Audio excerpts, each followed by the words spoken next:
बिस्मिल्लाहिर्रहमानिर्रहीम इय्याका नअबुदु व इय्याका नस्तईन। व्यूअर्स, मैं हूं ज़ाहिद अज़ीज़ सुंदर एस्टेट से। उम्मीद करता हूं आप सब लोग खैरियत से होंगे और आपके दिन अच्छे गुजर रहे होंगे।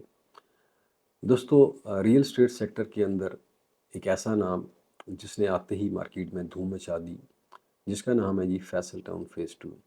हाँ जी, ये प्रोजेक्ट हमेशा लोगों में फेमस रहा और जैसे ही लॉन्च हुआ तो देखते ही देखते इसकी फाइलें बिक गईं। अब इस प्रोजेक्ट का फ्यूचर क्या होगा, लोग अक्सर पूछते हैं। साइट डेवलपमेंट के बारे में क्वेश्चन करते हैं। तो इस प्रोजेक्ट का क्लेम है, जो सब की बात भी आपने सुनी होगी, लास्ट 13 अक्टूबर को गालिबन एक फंक्शन था उसमें, कि उनके पास, उनका कहना है कि हमारे पास जो है 1 लाख कनाल से ज़्यादा रकबा मौजूद है मोटरवे के दोनों साइड्स के ऊपर। और दूसरा इसका सिरा चक्री रोड को जाके लगता है जी। फैसल टाउन की फ़ेज़ 2 के इंटरेस्ट चक्री रोड के ऊपर है और फिर ठलियाँ के ऊपर है। इस वक्त जो ठलियाँ से जैसे ही आप उतरते हैं, ठलियाँ गांव में इंटर होते हैं, तो वहाँ पे आपने देखा होगा कि एक सिल्वर गल्फ सिटी के नाम से, सिल्वर सिटी का एक ब्लॉक है गल्फ सिटी, उसके साथ ही रोड अंदर जाती है। वहाँ से आप जो कि मोटरवे के साथ साथ जाती है और फैसल टाउन फ़ेज़ 2 की ज़मीन के ऊपर आप पहुँच जाते हैं। आपको वहाँ से ठलियाँ का इंटरचेंज नज़र आ रहा होता है। तो उस साइड से फैसल टाउन फ़ेज़ 2 ने काम स्टार्ट कर दिया हुआ है। वहाँ पे कटिंग का काम बड़ा तेज़ी से जारी है। मशीनरी 3 कॉन्ट्रैक्टर्स लगाए हुए हैं जो वहाँ पे लैंड लेवलिंग का काम कर रहे हैं, कटिंग कर रहे हैं, इसके अलावा फिलिंग कर रहे हैं। तो वहाँ पे ठलियाँ वाली साइड से उनका ओवरसीज़ ब्लॉक भी उसी साइड पे आता है, तो वहाँ पे उन्होंने काम स्पीड अप कर दिया हुआ है। आपने वीडियोज़ के अंदर भी देखा होगा। लेकिन इस प्रोजेक्ट का जो मेजर रकबा है वो, जैसे आप जाते हैं चक्री रोड वाली साइड के ऊपर, तो ढोक पड़ है उस साइड के ऊपर आता है और चौहान डैम भी इसके अंदर आता है। अच्छा रकबा है। और जो रकबा अभी जिसके ऊपर उन्होंने काम स्टार्ट किया है वो सिर्फ़ और सिर्फ यूँ कह लें कि वो डेवलप करना मेरे ख़्याल में इतना मुश्किल नहीं होगा, कि वो सिर्फ मिट्टी के टीले हैं, उसे सीधा करना इतना टाइम नहीं लगना चाहिए।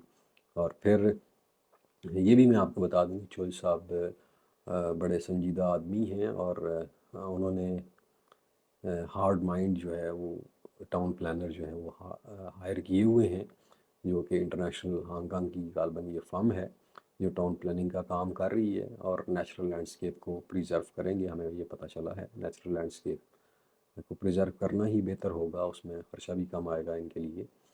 और जिन लोगों ने फाइल्स ली हुई थी वो सोच रहे हैं कि हमें प्रॉफिट कब मिलेगा, मेन जो क्वेश्चन है। क्योंकि उन्होंने फैसल टाउन फ़ेज़ 2, जिस तरह मैंने कहा कि वहाँ पे 5 मरला जो है वो 80 से 95 लाख रुपए का है। तो और फिर B17 आपके सामने है। तो फैसल हिल्स आपके सामने, इन चीज़ों को सामने रखते हुए लोगों ने यहाँ पे अपनी इन्वेस्टमेंट की थी। और उस वक्त मैंने कहा था कि ये आप जहन से निकाल दें कि ये कोई शॉर्ट टर्म प्रोजेक्ट होगा, ये लॉन्ग टर्म प्रोजेक्ट है, इसमें 5 से 10 साल लग सकते हैं इसको डेवलप होने में, डिलीवर होने में। और ये बातें अब लोगों को समझ आना शुरू हो गई हैं। बाकी जो मार्केट वैल्यू होती है किसी भी प्रोडक्ट की, तो जो इतना बड़ा ग्रुप मार्केट में आता है, लॉन्च करता है अपनी चीज़ें, तो उसके लिए अपनी प्रोडक्ट की कीमत ऊपर करना कोई इशू नहीं होता है। लेकिन वो चीज़ें आर्टिफिशियल होती हैं, उसमें इन्वेस्टर्स को डाल के उन्हें कहा जाता है जी ये फाइलें हैं, इनकी जो प्राइसेस हैं वो नीचे नहीं आनी चाहिए। इन्वेस्टर जो है वो पैसा लगाता है और फिर फाइलें जो हैं वो ऊपर की तरफ जाती हैं और लोग समझते हैं कि यार ये वैल्यू वाकई सही है, लेकिन वो आर्टिफिशियल होती है, क्रिएटेड होती है। तो इन चीज़ों से बचना चाहिए। जो फैक्ट हैं उनको ज़हन में रखना चाहिए दोस्तों, क्योंकि फैक्ट यही है कि अभी तक एक तो एनओसी ले लेंगे, जो सब मसला नहीं है, लेकिन अभी तक एनओसी नहीं है। फिर उस एरिए में कुछ ऐसे खसरे हैं जिनको गवर्नमेंट ने जो है वो ब्लॉक किया हुआ है। वहाँ पे आप लैंड परचेजिंग नहीं कर सकते हैं, ट्रांसफ़र्स नहीं कर सकते हैं। ये भी एक इशू आ रहा है। कुछ लैंड अभी भी ऐसी है जो अभी तक जो सबके कब्ज़े में नहीं है। लेकिन जितना रकबा उनके पास अभी है फ़िलहाल मौजूद है, वो भी बहुत बड़ा रकबा है। वो कोई छोटा रकबा नहीं है। उस रकबे के ऊपर अगर वो ब्लॉक पे ब्लॉक भी लॉन्च करना चाहें तो वो ख़त्म नहीं होता है दोस्तों, ये एक फैक्ट है। लेकिन ये शॉर्ट टर्म लोगों के लिए है कि ये शॉर्ट टर्म इन्वेस्टमेंट नहीं है दोस्तों। मैं फिर बता रहा हूँ, आपको पे बैक होगा, ज़रूर होगा, लेकिन इसमें टाइम लग सकता है। اور پھر جو بڑے کی پلیئر ہیں چکری روڈ کے، وہ capital smart city, blue bird city, اور پھر تیسرا بڑا نام ڈی ایچ اے آ چکا ہے۔ اور ڈی ایچ اے جو ہے جہاں پہ قدم رکھتا ہے تو پھر وہاں پہ جو دوسرے پروجیکٹس ہوتے ہیں ان کے لیے مشکلات پیدا ہونا شروع ہو جاتی ہیں، جیسے کہ آپ نے دیکھا کہ کیپٹل اسمارٹ سٹی کے لیے بھی ہوئی، بلیو برڈ سٹی کے لیے بھی ہوئی، پھر آپس میں انہوں نے بات چیت کر کے مسئلے کو حل بھی کر لیا۔ تو اب دیکھنا یہ ہے کہ کیا چودھری صاحب اکیلے ہی اس میں تیریں گے یا ساتھ لے کے چلیں گے باقی لوگوں کو، یہ دیکھنے والی بات ہے۔ لیکن فی الحال نہ صرف چودھری صاحب کا پروجیکٹ، جدھر بھی چلے جائیں ہر طرف پراپرٹی اس وقت ڈاؤن ہے، چاہے وہ کیش کی ہے، چاہے وہ انسٹالمنٹ کی ہے، سب ڈاؤن ہے۔ وجہ آپ کے سامنے ہے، روز آپ نیوز سنتے ہوں گے، پاکستان کے سیاسی معاشی حالات ہیں، اور ان میں سب سے بڑا کردار پاکستان کی اسٹیبلشمنٹ کا ہے۔ تو یہ فیکٹرز ہیں جس کی وجہ سے پاکستان میں ابھی تک نہ تو انویسٹرز کو کوئی لائن مل رہی ہے، اور نہ ہی ڈیولپرز جو ہیں جو اس شعبے سے تعلق رکھتے ہیں ان کو کوئی کلیئر لائن مل رہی ہے، کرنا کیا ہے، کیسے آگے بڑھنا ہے۔ اور چیزیں دن بدن مہنگی ہو رہی ہیں، کاسٹ آف ڈیولپمنٹ انکریز ہو رہی ہے۔ ملٹی کا فیز 2 آیا، آپ نے دیکھ لیا اس کا کیا اشر ہوا، وہ ابھی کہیں نظر بھی نہیں آتا چکری روڈ کے اوپر، 2-3 جگہ ان کے بورڈ لگے جو آر ڈی اے نے گرا دیے۔ تو یہ چیزیں چلتی رہتی ہیں ساتھ ساتھ، اس میں پریشان نہیں ہونا چاہیے۔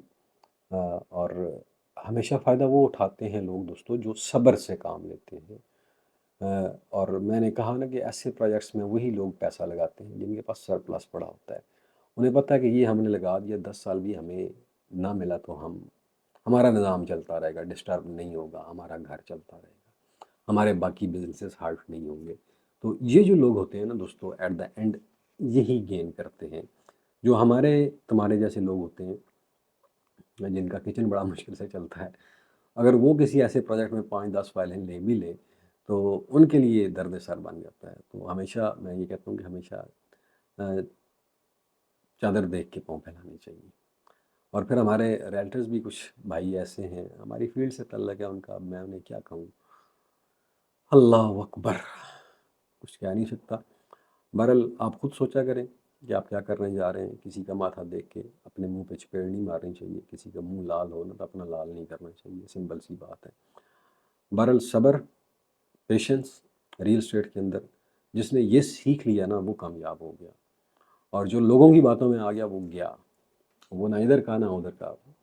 ٹھیک ہے، تو یہ چیزیں ہیں دوستوں۔ بہرحال یہ چھوٹی سی ویڈیو ہے، آپ کو پسند آئے گی، لیکن ڈیولپمنٹ جو ہے یہ اچھی بات ہے کہ سٹارٹ ہو چکی ہے ٹھلیاں والی سائڈ سے۔ اب وہ جرنل بلاک ہے، کون سا بلاک ہے یہ مجھے نہیں پتا، لیکن ڈیولپمنٹ سٹارٹ ہو چکی ہے۔ اپنا اور اپنے پیاروں کا خیال رکھیے گا، مجھے دی اجازت، پاکستان پائندہ باد۔